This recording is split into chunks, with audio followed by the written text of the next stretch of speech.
Selamat pagi, selamat siang, selamat malam.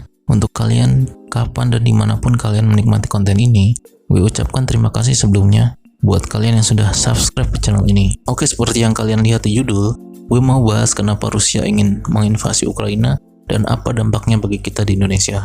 Oke, sebelum gue ke inti masalahnya, gue mau bahas dulu sejarah tentang kedua negara ini.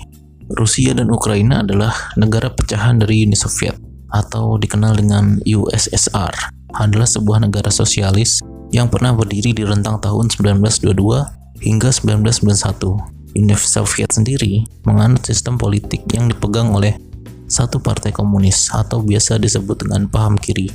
Nah, dari runtuhnya Uni Soviet ini, lahirlah negara-negara pecahan. Salah duanya adalah Rusia dan Ukraina ini.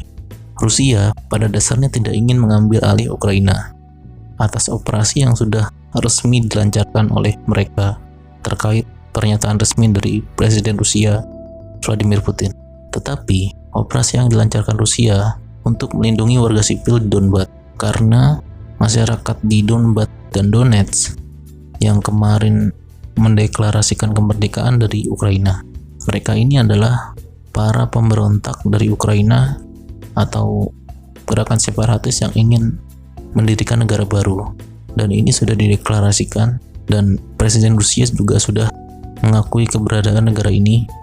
Bahkan dia menjamin kalau mereka mendapatkan serangan dari pemerintah Ukraina, Rusia akan melindungi mereka, karena menurut Putin mereka sudah lama sekali menderita akibat kekejaman dari pemerintah Kiev yang melakukan genosida terhadap orang-orang di Donbas dan Donetsk ini.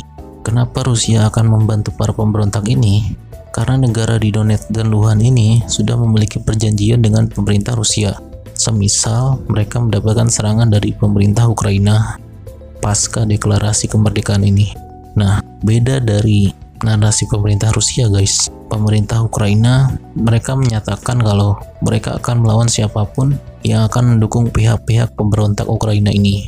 Pemberontak terhadap pemerintah yang sah dari Ukraina terkait insiden di Donbas dan Donetsk. Karena Presiden Ukraina yang sekarang itu berbeda dengan Presiden Ukraina yang dulu, yang sangat pro dengan Rusia, sehingga dia bilang dia akan menyerang siapapun pemberontak terhadap pemerintah Ukraina, termasuk pihak-pihak yang mendukung mereka. Karena Ukraina ini sadar mereka nggak akan menang melawan Rusia, mereka meminta bantuan pada negara-negara barat, khususnya Amerika Serikat.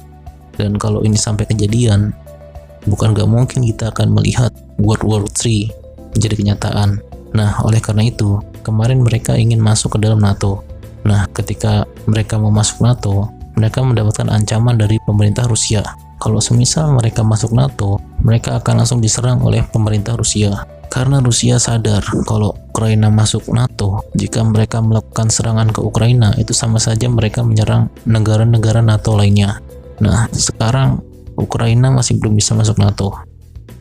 Satu-satunya jalan yang bisa mereka lakukan adalah membawa masalah ini ke Dewan Keamanan PBB. Tapi itu juga pasti akan gagal, guys, karena Rusia juga anggota dari Dewan Keamanan PBB yang memiliki hak veto untuk melarang negara-negara lain untuk ikut campur dalam insiden ini.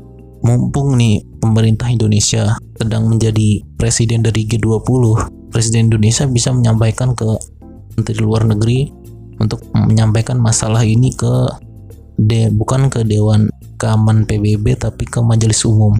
Karena kalau Majelis Umum, pemilihan suaranya itu berdasarkan suara mayoritas, bukan hak veto seperti Dewan Keamanan PBB. Nah, kalau masalah ini nggak cepat diselesaikan, Perang Dunia Ketiga itu bisa saja terjadi, guys. Jika dari Majelis Umum, suara yang dibuat itu berdasarkan suara mayoritas yang kemungkinan akan mendukung pemerintah Ukraina. Nah, selama belum ada keputusan dari Majelis Umum PBB ya di sini, Perserikatan Bangsa-Bangsa, Rusia dan Ukraina dan pihak-pihak terkait harus bisa menahan diri sebelum ada keputusan dari Majelis Umum. Ancaman dari perang Rusia dan Ukraina ini akan berdampak pada harga minyak dunia. Nah, harga minyak ini banyak faktornya selain dari cadangan minyak yang turun, terus konsumsi yang lebih besar, terus juga itu selain dari faktor geopolitik dan sebagainya yang disampaikan oleh Ibu Sri Mulyani.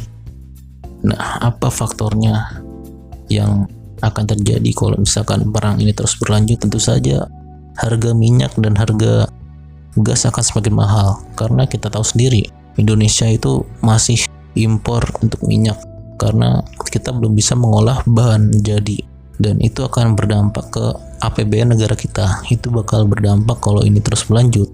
Akan ada kekhawatiran dasar produk minyak kita aja masih sebagian besar impor gitu guys. Solusi yang harus diambil oleh pemerintah Indonesia adalah menyampaikan masalah ini bukan ke Dewan Keamanan PBB, tapi ke Majelis Umum PBB. Kalau misalkan kita bawa masalah ini ke Dewan Keamanan PBB, Rusia pasti menang karena mereka punya hak veto. Nah, kalau masalah ini dibawa ke Majelis Umum, pemilihan suaranya akan berdasarkan suara mayoritas. Jadi, kemungkinan masih bisa diredam adanya perang ini, guys. Nah, sekian dari podcast ini. Semoga kalian yang mendengarkan ini bisa mendapatkan manfaat dan tahu kronologi dari perang yang terjadi di Rusia dan Ukraina ini akibat pergesekan dari gerakan separatis di Donbas dan Donetsk itu. Semoga masalah ini cepat selesai, dan terima kasih buat kalian sudah datang ke sini, sudah menonton, sudah mendengarkan podcast ini. Dadah.